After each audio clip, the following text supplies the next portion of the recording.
Okay, your homework assignment in Hebrews. Итак, ваше домашнее задание по посланию к евреям. I think I want to start with number 3 and work backwards. Я начну с 3-го и пойду задом наперед. What is the value of Hebrews 11 in understanding events in the Old Testament? Итак, в чем ценность евреям 11 главы в понимании событий Ветхого Завета?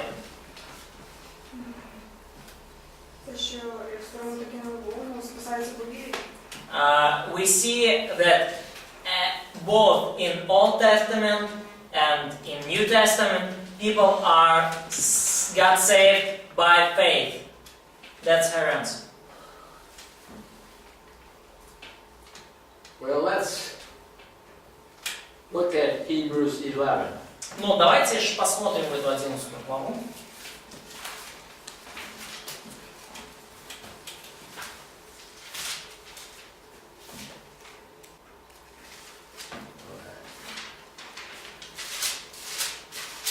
Okay, take a look at verse 4. Давайте посмотрим на стих 4 11 главы. Okay, if you went back into the book of Genesis, Если вы вернетесь назад к книге Бытие, say Genesis chapter 4, то вот Бытие 4 глава. let's go back there for a minute Давайте как раз ее and see the откроем. point. If Genesis 4 mentions anything about Abel's faith, Да, упоминает ли что-то Бытие 4 глава о вере Авеля? just look at the verse, at the first 8 verses. Посмотрите на verse 4:1.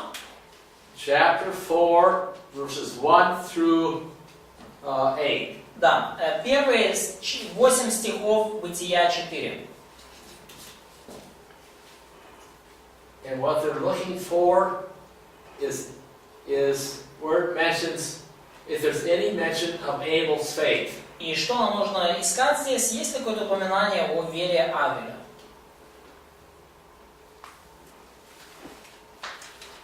Нет. Faith is not mentioned here. Exactly. That's what I wanted them to see. Это вот то, что я хочу, чтобы вы увидели. But in Hebrews, Но в послании к евреям, 11 глава 4 стих,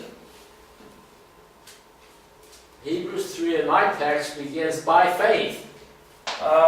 мой текст, ours too. I'm sorry, verse 4, by faith Abel. Да, 4 стих 11 главы начинается с верою Авель принес Богу жертву лучше, нежели Каин. So this is commentary on the Old Testament. То есть фактически евреям 11 глава это комментарий к Ветхому Завету. Hebrews 11 is giving us background information that we don't find in Genesis. Евреям 11 глава дает нам фоновую информацию, исторический фон, которого мы не находим в Бытии. So that tells me that, or that tells us, И это говорит нам, и мне, that back in Genesis, что, там, возвращаясь назад к Бытию, God gave some instruction to Abel, что Бог дал определенные наставления, указания Авелю. and Abel believed. И Авель поверил в них. And as a result, he obeyed. И как результат этого он повиновался. Okay, look at verse 8. Давайте посмотрим на 8 стих. Abraham. Авраам. If you go back into the book of Genesis, И если вы откроете снова книгу Бытие, where is the first mention of Abraham's faith? где в первый раз упоминается вера Авраама?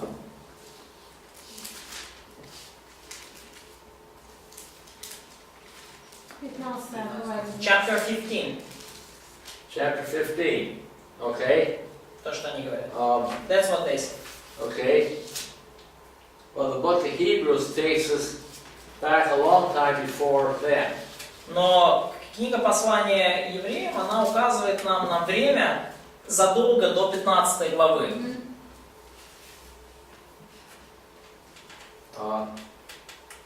Hebrews 11:8 says Евреям 11:8 говорит, that it was by faith that Abraham obeyed, что when he верой, was called to go out to the place which he would receive for an inheritance. верой Авраам повиновался призванию идти в страну, которую имел получить в наследие. Back in the book of Genesis, Это в книге Бытие есть. you see it, do you find anything about that city which Abraham was looking for in verse 10? Видите ли вы где-нибудь в Бытие насчет каких-то упоминаний о городе, которого ожидал Авраам, о котором мы читаем в Евреям 11 глава 10 стих? There is nothing in Genesis about this. No. So, again, Hebrews 11 И опять же, is Евреям giving 11 us глава background information on Old Testament saints. дает нам фоновую информацию, да, вы знаете, вот бэкграунд такой, да? Да, прошлое. Да, That вот you don't бэкграунд, find- да, исторический фон, ту информацию, которую вы не можете найти в самом Ветхом Завете.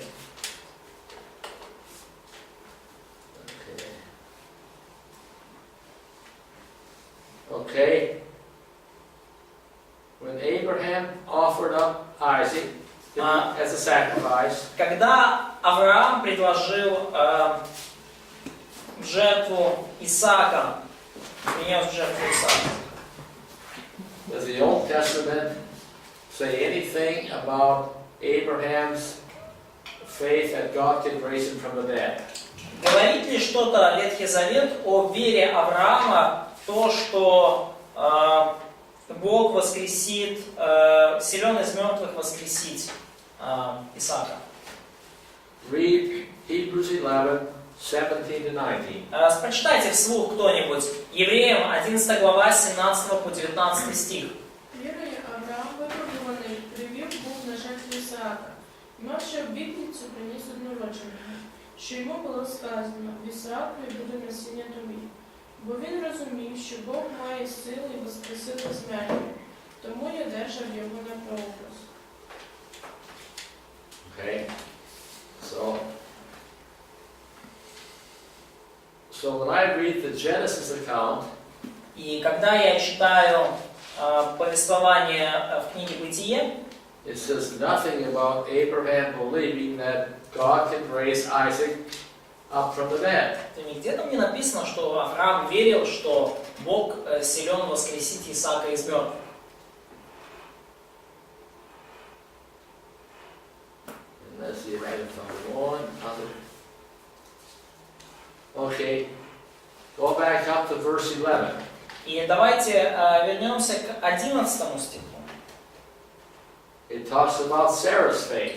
Говорится уже о вере Сары. When she heard that she was going to have a son in her old age, Когда она услышала, что в свои-то годы она забеременеет и родит сына, she laughed at God in unbelief. она посмеялась над Богом в своем неверии. And then tried to deny that she had laughed. И потом попыталась отрицать то, что она засмеялась. But look at what Hebrews 11:11 says. Но посмотрите, что говорит Евреям 11 глава 11 стих. «Верую, сама Сара, будучи неплодна, получила силу к принятию семени и не по времени возраста родила, ибо знала, что верен обещавший». So Hebrews 11 tells us that Sarah also believed. И Евреям 11 глава говорит нам, что Сара тоже верила. You don't get that from the Old Testament. Вы это не узнаете из Ветхого Завета. No.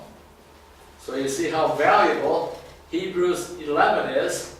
То есть вы видите, насколько ценна Евреям 11 глава in giving us background to Old Testament events. в том, какой фон и какую дополнительную фоновую информацию она дает нам для событий Ветхого Завета. Okay, now let's go to Hebrews chapter 12. Хорошо, теперь давайте с 12 главы Евреям. Это уже следующее, то есть второе задание.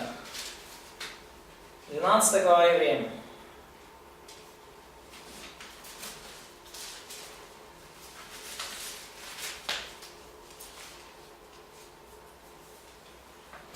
Пятый, шестой стих.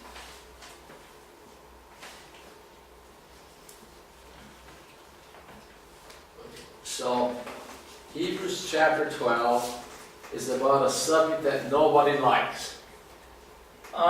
Евреям 12 глава посвящена предмету, который никому не нравится. It's about divine chastening. О божественном наказании, божественной дисциплине. Okay. In verse 5, В 5 стихе we have a citation from Proverbs 3. у нас есть цитата из притч 3 главы. It's not a word-by-word citation, Это не дословная цитата. but let's go back into the book of Proverbs and Давайте же откроем книгу притч 3 главу. С 11-12 стих. Притчи 3 глава, 11-12 стих. Мій сину, карання Господнього не відкидай, і картання його не вважайте гарем.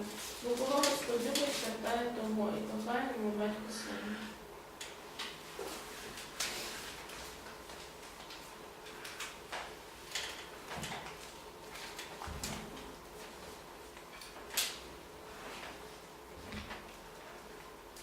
in the book of Proverbs, there's a whole list of things that relate to wise living.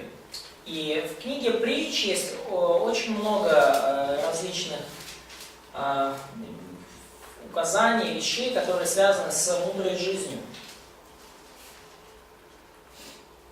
The introduction to chapter 3, look at verses 1 and 2. Да, и введение в притче 3 главу. «Сын мой, наставление моего не забывай, и заповеди моей да хранит сердце твое. Во долготы дней, лет жизни и мира они приложат тебе». Okay, and look at the first 2 verses of Proverbs. You've done that. I've read them. Okay, so there's a whole list of instructions. И вот весь этот список заповедей. But then you get down to verses 11 and 12. И вот мы смотрим на стихи с 11 по 12. And that's what's quoted in Hebrews chapter 12. Которые и процитированы в Евреям 12 главе.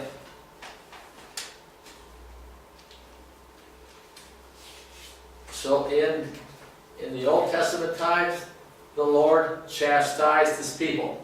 И в Ветхом Завете Господь наказывал и дисциплинировал свой народ. And in the New Testament times, the Lord chastises His people. И в Новом Завете также Господь наказывает, или буквально сечет, порет свой народ. So the book of Proverbs has a lot of instruction that applies to all people at all times. И поэтому книга притч, в ней много различных наставлений, которые касаются всех людей во все времена. So, why does Hebrews 12 quote Proverbs 3? И почему же Евреям 12 глава цитирует из притч 3 главы?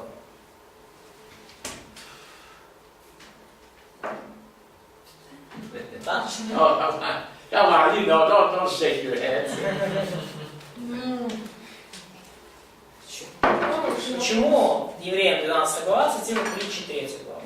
Отримувач послання проходить через певні випробування, гоніння. Через кто? Они, да? Ну, отримувач послання проходить через гоніння якраз. Maybe the original readers of this epistle, they got through some persecutions or trials during this time, right? What? Ну, как бы наказание, оно способствует учению. Ну, то есть, как бы автор их просит не пренебрегать этим наказанием, чтобы они могли чему-то научиться. This chastising, this divine discipline, it helps people to grow.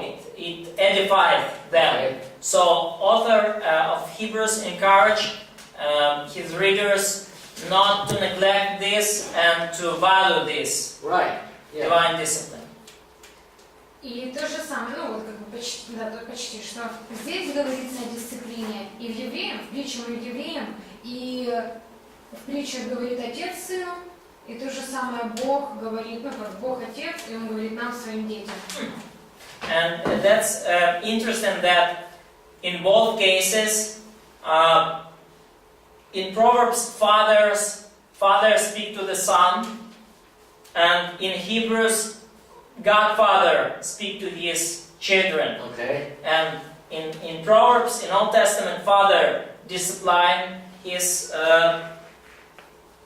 Okay, it's not. Yeah, just that's father-son relationship, and there is also father-son relationship, as Kati mentioned.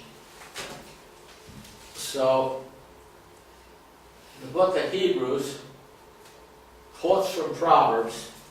Книга послания к евреям цитирует из притч, to encourage us to accept the chastening of the Lord. чтобы ободрить нас к тому, чтобы мы принимали божественную дисциплину, наказание, ну, я не знаю, слово порка как оно, то есть буквально порка. Но я думаю, что наказание это тоже максимум.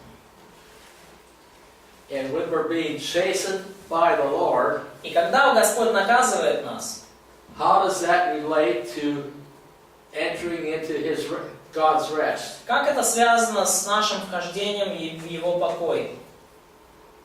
Мы очень быстро хотим его покой. Uh, Ну это я так, не, может не все видите. so, we become to very enthusiastic about His rest. We want to get here faster because of this discipline. Well, when the Lord is chastening us, Когда Господь нас наказывает, for one thing, we need to look into the scriptures с одной стороны, нам нужно смотреть в Писание and determine if there's some unconfessed sins in life. и определять, есть ли какой-то неисповеданный грех в нашей жизни. And we need to ask the Lord what He's trying to teach us through this chastening. И нам нужно просить Господа, спрашивать Его о том, чему Он хочет нас научить через это наказание. If the Lord reveals some sin in our life, И если Господь открывает, показывает какой-то грех в нашей жизни, what do we do about it? что нам с этим делать? Убегать, оставлять. Run away, flee, leave it. Ну, исповедаться человека. We go to our great high priest and ask for mercy. Мы, смотри, Евреям 4:16, мы идем к нашему великому первосвященнику и просим о милости и благодати. Well, that's the same thing as saying we use 1 John 1:9. И опять же, с той же самой целью мы используем 1 Иоанна, 1 глава, 9 стих. And the reason 1 John 1:9 works И причина, по которой 1 Иоанна, 1 глава, 9 стих работает, is because we have a great high priest это потому, что у нас есть великий первосвященник, who has already made payment for those sins. который уже заплатил за наши грехи. And He's always available to give us mercy. И Он всегда, мы можем к Нему обращаться, Он всегда доступен нам, и мы можем всегда просить Его о милости. Okay? And then, what if we can continue suffering? А что, если мы продолжаем страдать? You know, the purpose of chastening is to train us.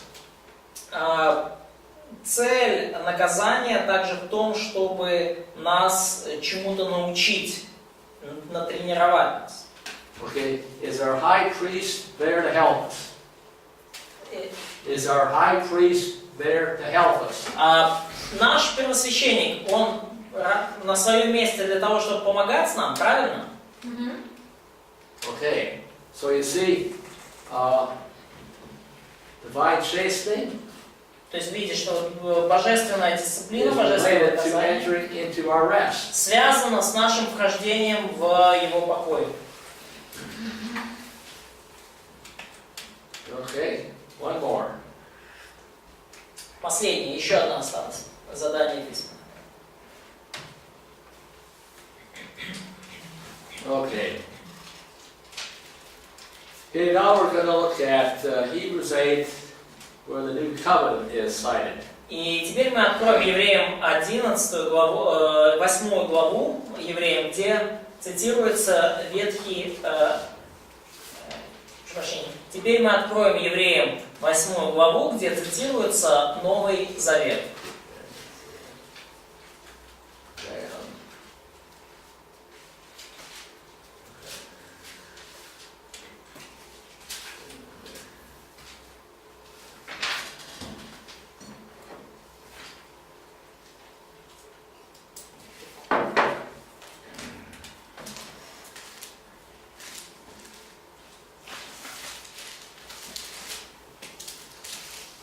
Евреям 8 глава. Okay. How far did they get in Hebrews with Mark Musser? To chapter 9. Okay. So they're already pretty familiar with the Yes. content. Okay. So, why does Hebrews quote from Jeremiah 31 on the New Covenant? Итак, почему Евреям 8 глава цитирует из Иеремии 31 главы отрывок о Новом Завете? Автор хочет показать евреям, что Бог обещал им Новый Завет. И не нужно возвращаться к старому, потому что новый намного лучше. So, author made a statement that God already promised in Old Testament the new covenant. So they don't have to come back to Old Covenant. Because new covenant is better. Okay. So, he exhorted them to stay in the faith and prove it with the Old Testament quote about new covenant, which is better than Old Covenant. Okay.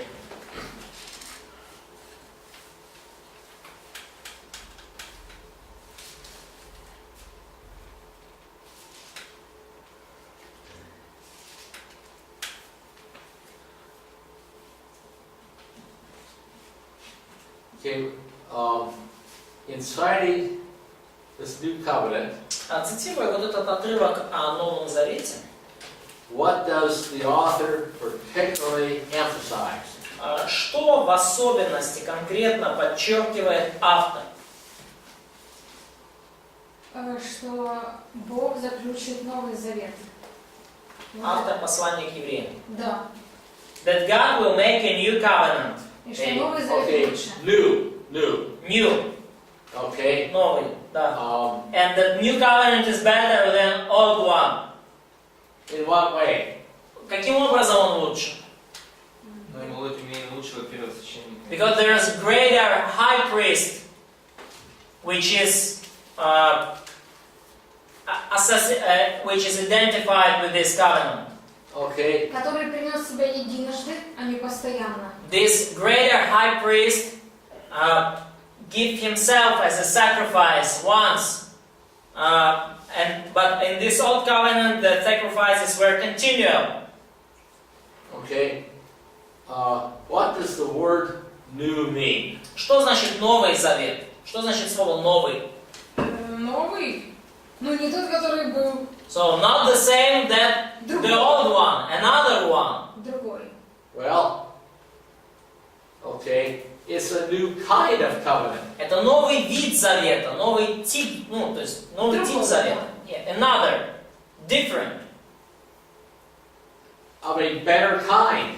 И это лучший завет. Да. Лучшего вида, лучшего сорта.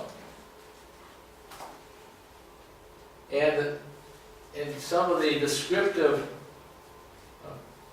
the way he speaks of the old covenant, И то, как он говорит о Старом Завете, it's like the old covenant is growing old or wearing out or even in the process of vanishing away. то есть он говорит о Старом Завете, как тот Завете, который уже устарел и который, ну, скажем так, уже совсем превратился в труху и развалился. Угу. Старый меха. So in other words, Да, исчезающий. the first covenant И другими словами, Первый Завет was only of a temporary nature. имел временную природу, всего лишь временную природу. What about the new covenant? А что насчет Нового Завета? Он вечный. It's eternal one. Eternal. Вечный. So that seems to be one of the main points that the book of Hebrews here is trying to emphasize. И это вот один из главных моментов, одна из главных идей, которую книга послания к евреям хочет, на чем она делает акцент. So it's a better kind of covenant То есть это лучший вид завета, because it's eternal in потому nature. что это вечный завет. Okay.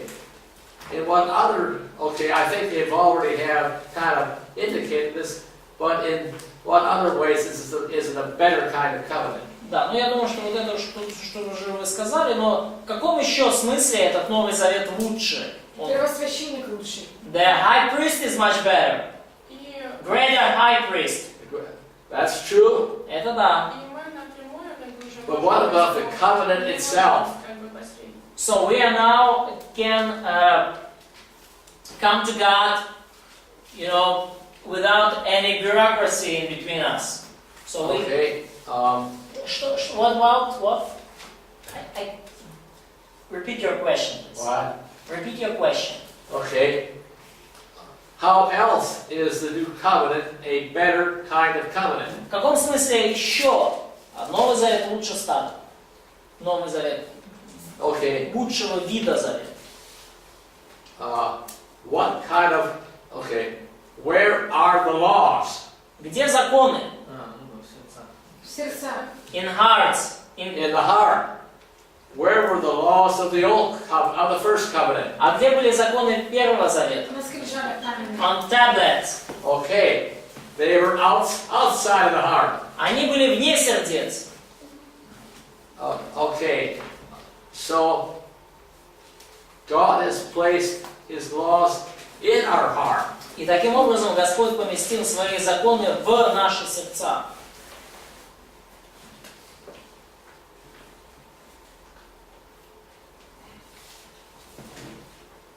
You know, and that implies that God has really transformed our thinking. И это подразумевает, что Бог по-настоящему поменял наше мышление.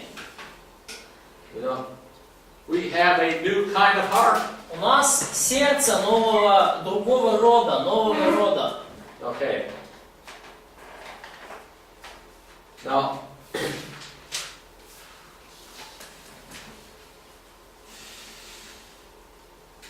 what about our sins? Что насчет наших грехов? Они прощены все. They are forgiven. They are forgiven. All forgiven. Were they forgiven? How were sins handled under the old covenant? Как с нашими грехами решался вопрос в Ветхом Завете? Жертвы. Animal sacrifices. Okay. Okay. Now, how does this new covenant relate to entering into our rest? И как этот Новый Завет связан с нашим вхождением в покой?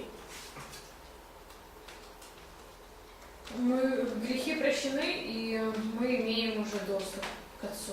So our sins are forgiven, therefore we have a direct access to the God the Father, За завет. Okay, we have, to the veil. okay, on the basis of this new covenant, На основании этого Нового Завета we can obtain mercy from our great high priest. мы можем приходить и просить милости у нашего великого первосвященника, Because sins have been paid for. потому что за наши грехи уже уплачены. Okay. Now, look at some promises here. И теперь посмотрите на некоторые обетования данные здесь. Okay, look at verse 11. Посмотрите на стих 11. Is that true today? Верно ли это сегодня? 8 глава, 11 стих Евреям. И не будет учить каждый ближнего своего, каждый брата своего, говоря, познай Господа, потому что все от малого и до большого будут знать меня. Нет, это еще не No, it's not true. It's not true now. That's true. Okay, right, I agree.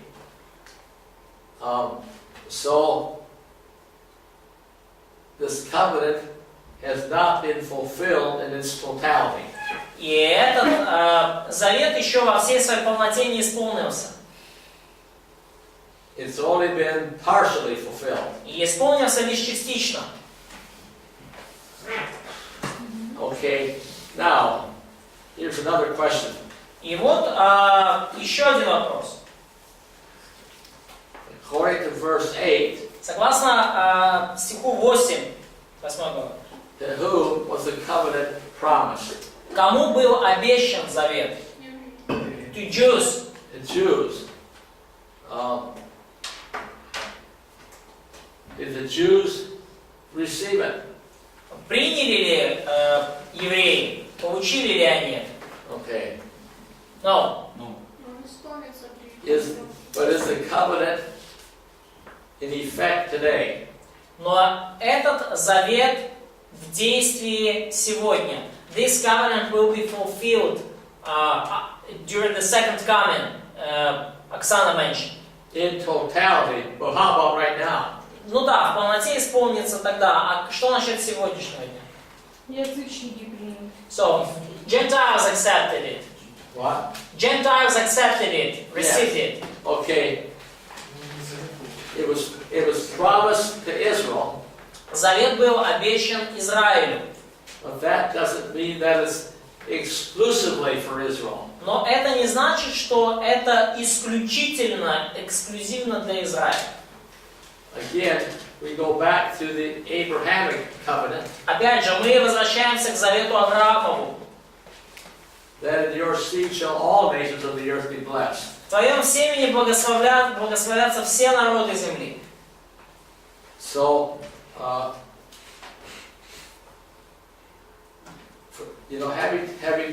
having God's laws in our hearts, И то, что законы Божьи записаны в нашем сердце, and the forgiveness of sins и то, что мы имеем прощение грехов, apply as much to Gentile believers as to Jews. оно точно так же применимо к верующим из язычников, как и к верующим евреям. So it's another example of an Old Testament promise Это еще один пример ветхозаветного пророчества, обещания, being fulfilled in part, которое частично исполнилось, but not in totality. но еще не полностью. Okay. But the new covenant is in effect today as far as these spiritual benefits are concerned. Но Новый Завет сейчас в действии, и точно так же в действии все те духовные преимущества, которые он несет. Okay. That's all that I plan to do in the book of Hebrews. Это вот все, что я хотел сказать по книге послания к евреям. Unless there's any other questions. Может быть, есть еще какие-то вопросы? Okay. Now I want to go to, we got about 10 minutes left, so let's get started in Acts. Ну, у нас осталось еще минут 10, поэтому давайте начнем книгу Деяний.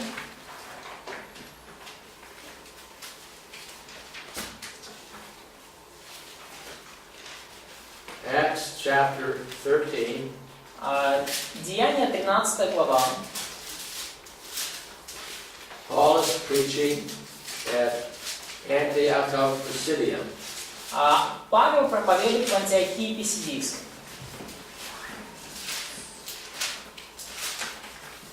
And he's preaching to the Jews. И он проповедует евреям.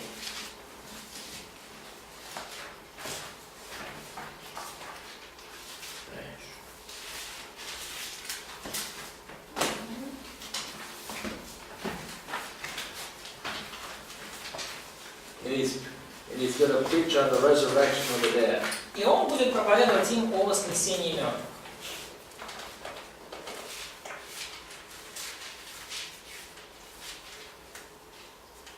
So,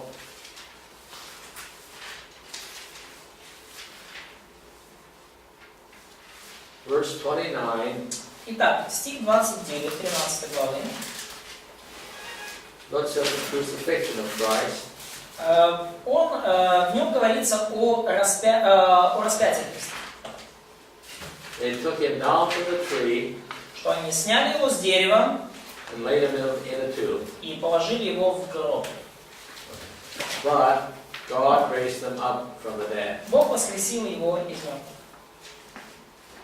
And then verse 31 is post-resurrection appearances. И в стихе 31 показывается его появление перед людьми после воскресения.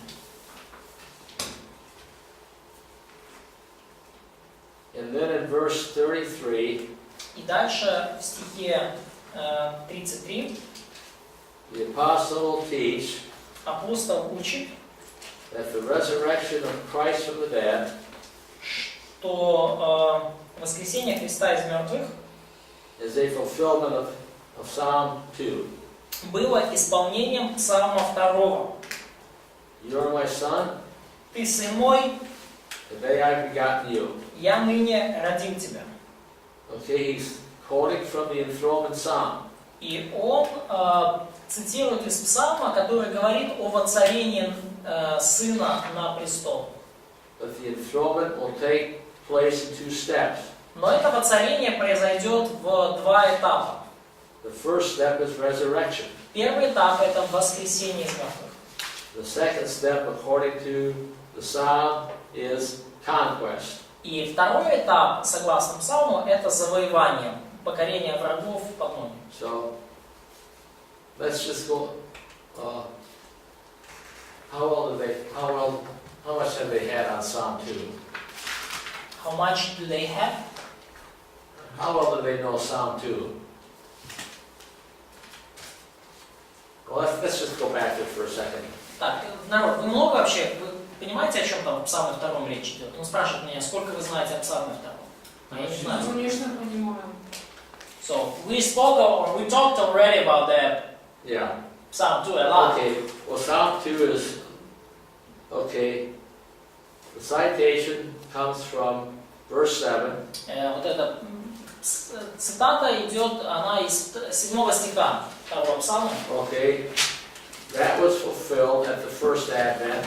И вот это 7 стих был исполнен при втором, прошу прощения, 7 стих был исполнен при первом пришествии Христа. Then verses 8 and 9 of Psalm 2 Но вот уже стихи 8 и 9 2 Псалма talk about the conquest by the Son. говорят о завоевании народов сыном. That is second advent truth. И это уже истина, которая касается второго прихода Христа. Okay, back to Acts 13. И давайте сейчас вернемся в Деяния 13 главу.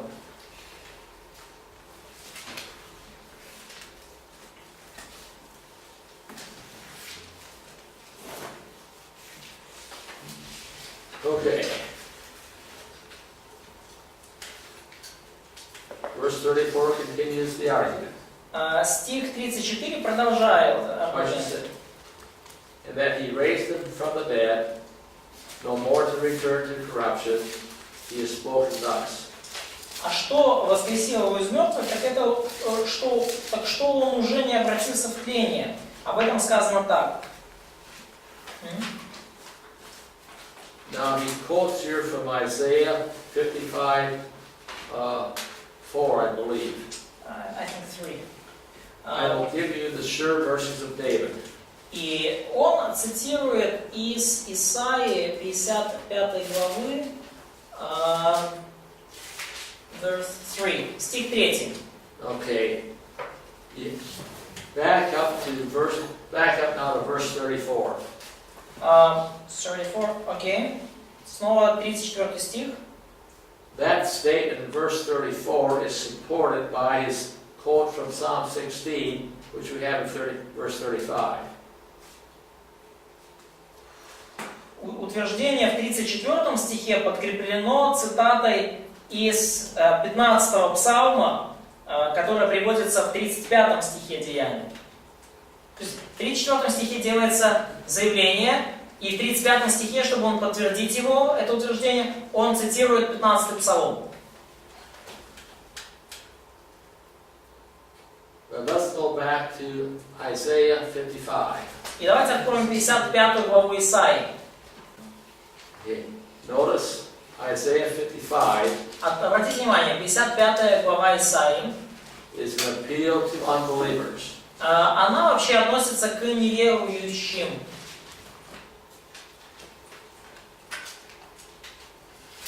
Oh, everyone who thirsts, and come to the waters and drink, and so forth.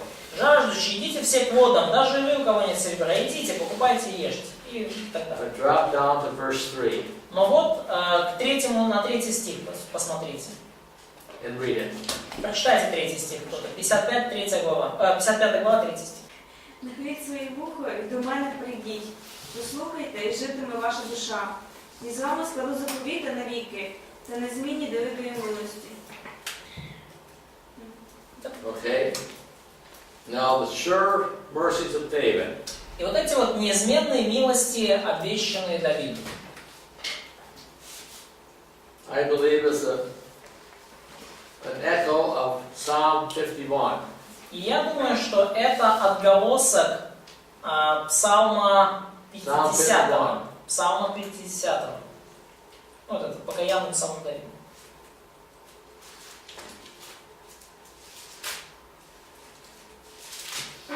And Psalm 51 is an appeal to God to blot out his transgressions. И Псалом 50 это обращение, молитва к Богу, чтобы Бог очистил, изгладил беззакония мои. Многократно омой меня от беззакония моего, от греха моего очистил. Read verses 1 to 3. Прочитайте стихи с 1 по 5. Здесь же? Нет, 50-й псалом, стихи с 1 по 5.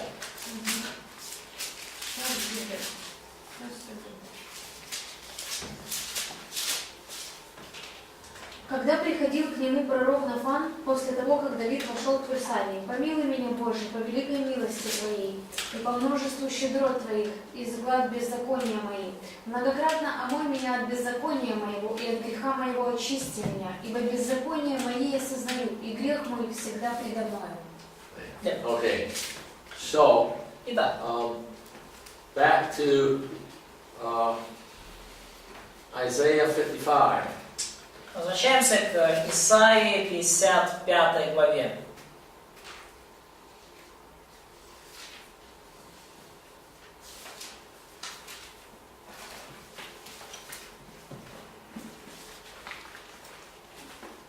Isaiah 55 is offering an everlasting covenant, even the sure mercies of David.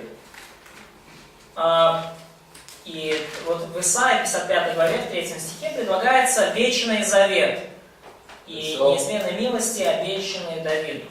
I interpret this as the forgiveness of sins. И я толкую вот эти неизменные милости как прощение грехов.